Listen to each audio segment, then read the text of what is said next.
Pada suatu hari, serigala yang bernama Nari sedang berjalan ke arah sebuah kampung.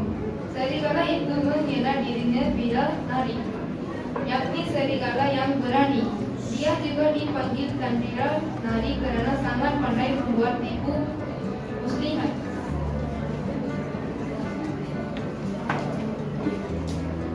Setiap hari apabila si ibu sedang memasak atau membasuh kiri teh, akan duduk menjaga si anak. Biasanya si ibu akan menidurkan dahulu si anak sebelum pergi membuat kerja lain. Jadi kiri teh akan duduk di atas kerusi dan memperhatikan si anak. Di atas pokok ini tinggal seekor monyet. Setiap kali tiba musim buah, sang monyet duduk di atas pokok jambu air itu sepanjang hari. Sang monyet amat suka memakan buah yang manis itu. Pada suatu hari, Nari sampai di sebuah kampung kaum Brahmin. Di kampung itu tinggal seorang Sami Brahmin yang tidak dengan cara melakukan puja, yaitu upacara pemujaan kepada dewa dewi di kuil itu. Sang monyet memetik buah jambu air dan memakannya. Buah yang rosak dan berulat dibalik ke dalam sungai. Sang buaya menyambar sebiji daripadanya untuk dimakan, tetapi malangnya buah itu berulat. Jadi, sang buaya membuangnya. Nari mengamalkan cincin sakit yang dia pakaiannya ini tidak baik lagi. Nari pun memperkenalkan dirinya kepada puteri ini. Dia juga menceritakan mengenai tiada kekasih putera itu yang sedang menunggu di sebuah kuil. Di dalam sebuah kampung yang mundur, tinggal sepasang suami istri. Mereka hidup dengan berkebun sayur. Tiap-tiap hari, si suami membawa sayur-sayuran ke pasar untuk dijual. Orang ramai tidak menghirau kehadiran Nari di situ karena pada zaman itu binatang dan manusia berkawan. Manusia tidak akan memerangi binatang selagi binatang itu tidak mengancam kehidupan manusia. Tidak lepas-lepas, ibu Alda pun datang bersama-sama 9 anaknya. Mata dari bersinar apabila terpandang anak-anak yang hotel itu. Air liurnya pula berdiri. Lalu dia pun terus mendekat dan berduduk ke sebuah anak itu tanpa belas kasihan. Beberapa hari kemudian, singa berjaya membunuh lembu hitam. Selama ini, sewaktu ketiga-tiga lembu itu bersatu dan bekerjasama, singa tidak mampu mengalahkan mereka. Sekarang setelah mereka berpecah belah, singa dapat membunuh mereka dengan amat mudah. Pada suatu hari yang panas, seekor serigala bernama Nari sedang berjalan ke sana kemari mencari air. Dia teraskan sangat lapar dan dahaga.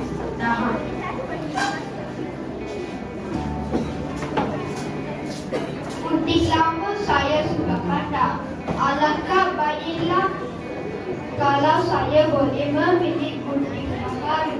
Tangan saya terlalu sakit kerana menggunakan pisau ini. Jawab tukang jahit itu sambil berkulur panjang. Sambil berkata begitu, Nari pun meninggalkan tempat itu. Nari yang masih kelaparan terus berjalan. Dia juga keberatan. Apabila sampai di bawah sebatang pokok guru, dia berbaring lalu tertidur. Ibu bapa Suleha sangat sedih kerana anak mereka sangat lemah. Akan tetapi Suleha tidak pernah merasa sedih. Dia tidak menyesali berbohongnya. Dia tahu dia bodoh, tetapi dia tidak pernah berusaha untuk belajar menjadi pandai. Di pantai Malabar terdapat sebuah ladang kelapa seluas 1 hektar. Ladang itu dimiliki sepasang suami isteri keturunan Malayani. Pokok-pokok kelapa di ladang itu mengeluarkan hasil sepanjang 1 tahun. Bodohnya engkau, kalau koin ngadu datang menghina engkau, aku akan menerima pinangan itu dengan hati yang gembira. Barulah lega hati aku, kata si papa dengan marah dan kecewa. Setelah melarikan diri dari tuan serigala bernama Wira, lari terus berjalan. Tidak lama selepas itu dia tersambar singa yang menjadi raja. Orang ramai tidak menghiraukan keadilannya di situ kerana pada zaman itu binatang dan manusia berkawan. Manusia tidak akan memerangi binatang selagi binatang itu tidak mengancam kehidupan manusia. Saya jatuh cinta pada seorang putera. Dia juga cinta saya, akan tetapi bapa putera itu tidak membenarkan kami berkahwin. Kesayangan saya telah dipanjang di sebuah menara di pantai. Saya tidak tahu apa saya patut saya lakukan. Bolehkah abang menolong saya? Pada zaman dahulu, kononnya semua binatang boleh bercakap seperti manusia. Boleh mereka bercakap sesama, mereka seperti malas, manusia bercakap sesama manusia. Semua binatang juga kononnya boleh bercakap dengan manusia. Keesokan harinya warna pada tubuh setiap burung sulung benar-benar kering.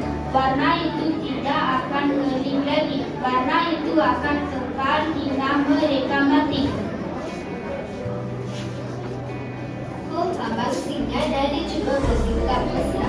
Saya sedang makan ayam di pinggang bukan ini. Apa pula yang abang singa sedang lakukan di sini?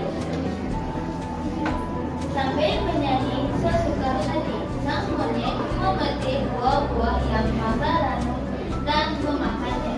Buah yang berulat pula dilontarkan ke dalam arus sungai. Di atas pokok ini tinggal seekor monyet. Setiap kali tiba musim buah, sang monyet duduk di atas pokok jambu air di sepanjang hari. Sang monyet amat suka memakan buah yang manis itu. Setelah melarikan diri dari hutan, serigala bernama Wira naik terus berjalan. Tidak lama selepas itu, dia terdapat singa yang dahulu menjadi raja hutan.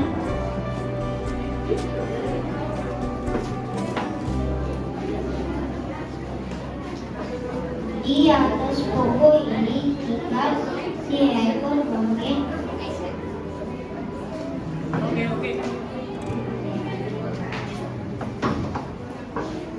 Jadi memang bijak, dia tidak terus membunuh kedua buah anak berkenaan. Dia mencari maksiat supaya dapat memakan ke semua anak-anak itu. Pada suatu hari yang panas, seekor serigala bernama Nari sedang berjalan ke sana kemari mencari air. Dia terasa sangat lapar dan dahaga. Pada zaman dahulu, kononnya semua binatang boleh bercakap seperti manusia. Oleh itu, mereka bercakap sesama mereka seperti mana manusia bercakap sesama manusia. Semua binatang juga kononnya boleh bercakap dengan manusia.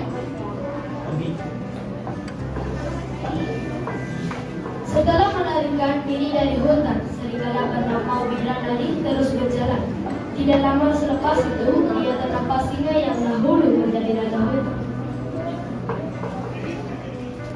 Nari menjadi baik. Pada suatu hari yang panas dan heboh, serigala bernama Nari sedang berjalan ke sana kemari mencari air. Dia terasa sangat lapar dan dahaga. Terima kasih.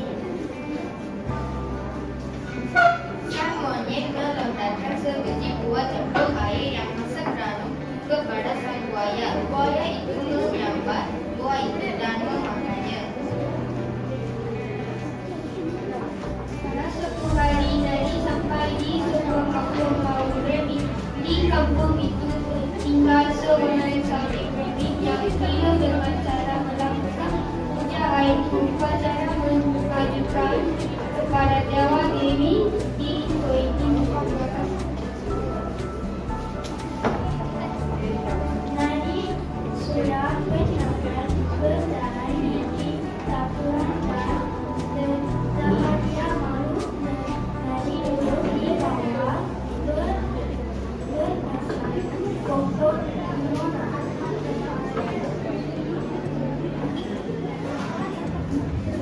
Tolonglah lepaskan kami, kata Ibu Anak. Saya ada banyak anak. Kalau Allah bunuh saya, anak-anak saya akan mati kebuluan. Baiklah, kata Nari sambil tersenyum. Saya akan menyimpan anak awak yang sudah saya tangkap ini. Awak pula baliklah ke rumah dan bawa anak-anak awak kemari. Kalau benar awak ada banyak anak, saya akan lepaskan awak dan anak-anak awak. Baguslah kalau Govind Mada meminang Sulekda. Seluruh kampung akan setuju, kata seorang lagi, dan diikuti gelak tertawa orang lain.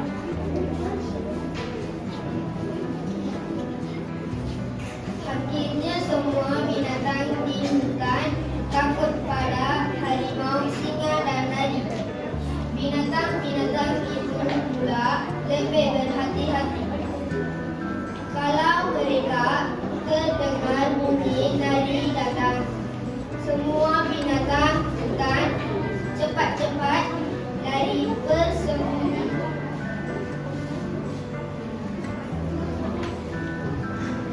Kalau penduduk kampung itu tahu bahwa Nari datang untuk mencuri ayam mereka, tentu serigala itu akan dipukul dengan kayu dan batu sampai mati.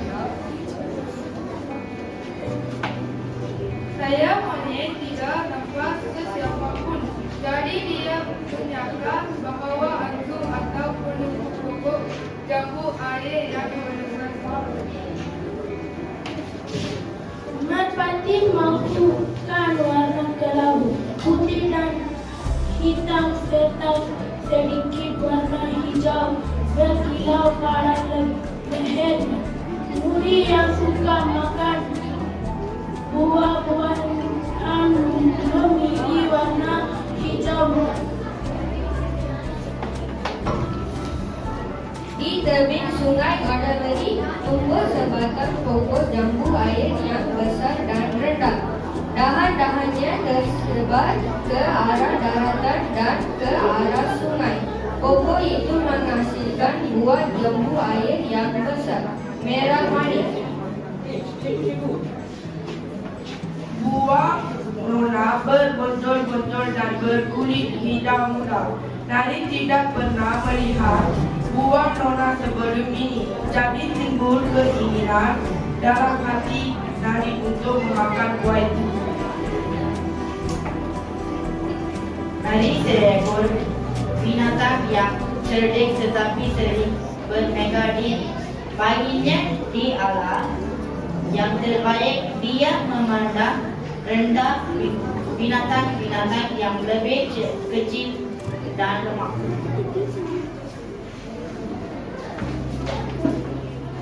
Di pantai Malabar terdapat sebuah ladang kepala seluruh 1 hektar. Ladang itu dimiliki sepasang suami isteri keturunan Melayu. Pada zaman dahulu kononnya semua binatang boleh bercakap seperti manusia. Oleh itu mereka bercakap semasa mereka berseperti mana manusia bercakap semasa manusia. Semua binatang juga kononnya boleh bercakap dengan manusia. Di dalam sebuah hutan di benua India tinggal seekor serigala. Serigala itu menggelara dirinya berlari yang membawa makna serigala yang gagah berini.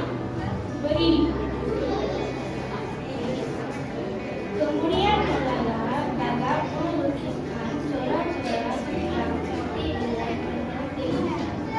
Gagak menggunakan warna hijau tua berkilat pada bahagian ekor. Kemudian dilukiskannya gerakan dengan berwarna hijau biru nila dan warna emas.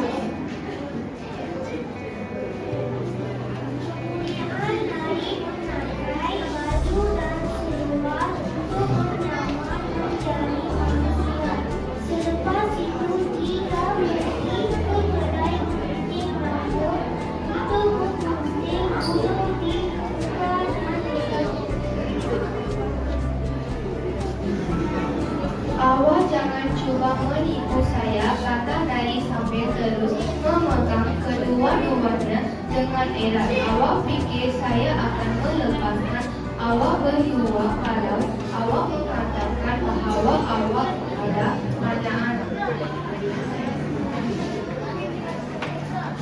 Nari menjadi baik. Pada suatu hari yang panas, seekor serigala bernama Nari sedang berjalan ke sana kemari mencari air. Dia terasa sangat lapar dan dahaga. Dan tidak ngeri. Setelah melarikan diri dari hutan, serigala bernama Wiranggeni terus berjalan. Tidak lama selepas itu, dia ternampak singa yang dahulu menjadi raja hutan.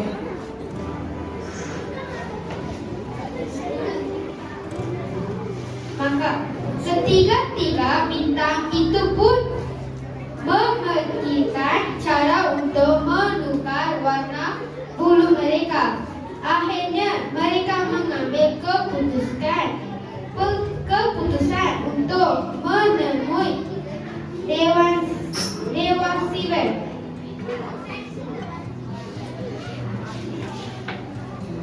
Akhirnya Nari mendapat suatu akal. Dia akan mari ke seekor ibu anak dan anaknya. Kedua-dua anak itu merayu pada hari. Beberapa hari kemudian singa berjaya membunuh lembu hitam.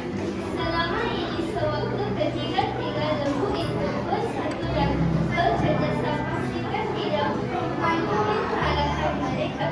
Sekarang setelah mereka berkesah belas, singa akan membunuh mereka dengan mudah. Saya mesti bertindak bijak, kata Nari sambil berjalan sekeliling kampung. Saya mesti berpura-pura baik. Pada waktu siang, saya akan memperhatikan di mana anak-anak saya. Pada waktu malam, berbeda sepertinya mencuri ayam malam itu.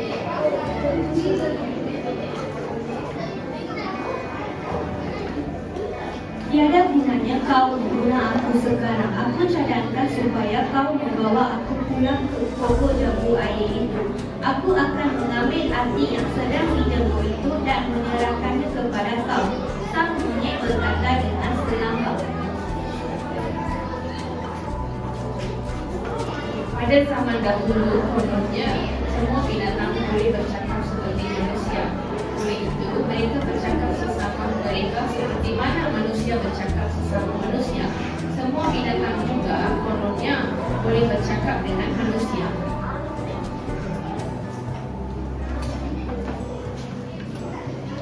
Janganlah abang risau akan hal itu. Apabila tiba masa yang sesuai untuk membunuh lembu-lembu itu, saya akan memberitahu abang. Sekarang saya akan pergi menyiasat apa yang sedang dibuat oleh lembu-lembu itu.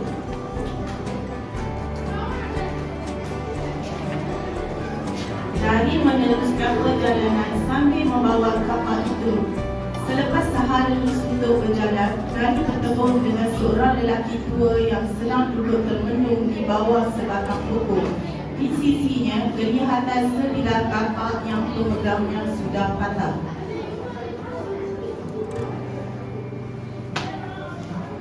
Akan tetapi, akhirnya setelah dipujuk oleh Nari, singa pun bersetuju. Lagipun, singa sangat lapar.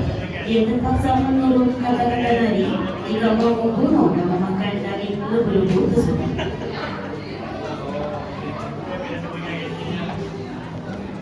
Lalu, pada suatu hari, sang buaya berenang ke gigi air Sungai Godavari.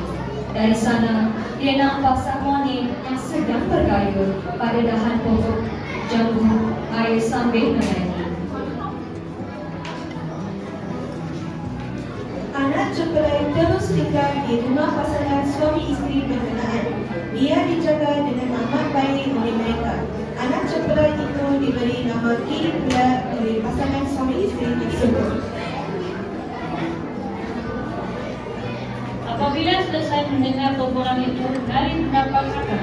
Akan tetapi sebelum membunuh lembu-lembu berkenaan, serigala yang nakal itu mahu menggunakan singa. Tidak lama selepas itu, singa menjadi sangat lemah dan lari menyelamatkan diri. Dia lari lintang punggang dikejar lembu-lembu berkenaan.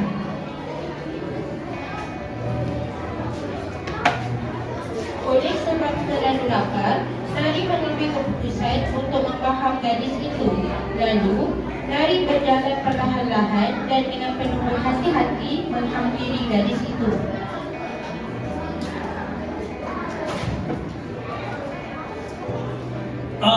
Malamnya binatang-binatang itu dapat mengecam kita dengan mudah walaupun kita bersembunyi di dalam belukar, kata harimau dengan nada marah dan putus asa.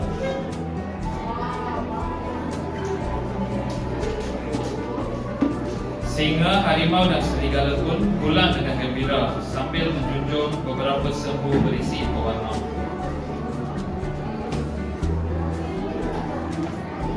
Gadis itu berpaling memandang Nari. Dia terkejut melihat seekor serigala berdiri di belakangnya. Kabarnya Nari Kaba masih wujud sehingga kini di benua kecil India.